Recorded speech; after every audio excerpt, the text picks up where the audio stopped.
ఐలమ్మ గారి వర్ధంతి అధికారికంగా నిర్వహిస్తున్నారు. ఈ గవర్నమెంట్ కూడా దీన్ని కొనసాగిస్తున్నందుకు ఫస్ట్ గవర్నమెంట్కి ధన్యవాదాలు తెలియజేస్తున్నాను. ఐలమ్మ గారి గురించి నరసరావు గారిని మాట్లాడారు. నేను దాని గురించి పోవట్లేదు. రజకులుకి కొన్ని సమస్యలు ఉన్నాయి.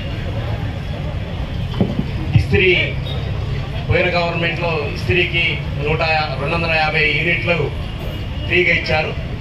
అది ఈ గవర్నమెంట్ కూడా కొనసాగిస్తుంది. వాళ్ళందరికీ ధన్యవాదాలు. అట్లాగనే కొద్దిగా ఫిజికల్ మేడం గారికి తెలియజేస్తుంది ఏంటంటే కలెక్టర్ గారికి నేను ఈ దూరంగా తెలియపరచాల్సిందిగా కోరుతున్నాను. ఇస్త్రీ షాపులు మారినప్పుడు ఈ మీటర్లు వేరే కాడికి మార్చడానికి వీలు పడట్లేదు. అది కొంచెం సహకరించవలసిందిగా కోరుతున్నాను. కొత్త వాళ్ళు మళ్ళీ షాపులు పెట్టుకుంటున్నారు, వాళ్ళకి అవకాశం ఇవ్వట్లేదు.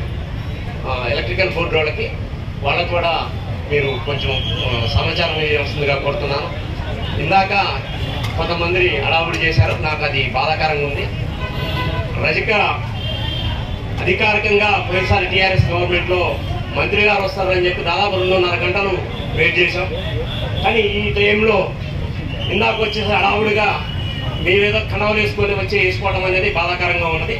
ఇంకా అందరం రజక బిడ్డలు, బీసీ బిడ్డలు. ఇంకా అధికారికంగా నడిపేటప్పుడు దీన్ని అధికారికంగా మనం గౌరవం కలెక్టర్ గారు, జిల్లా ఆఫీసర్ గారు వస్తున్నప్పుడు కూడా దీన్ని కించపరిచే విధంగా చేసి పోయినందుకు వాళ్ళని హెచ్చరిస్తున్నాం. దీన్ని దృష్టిలో పెట్టుకొని కొనసాగిస్తున్నాం.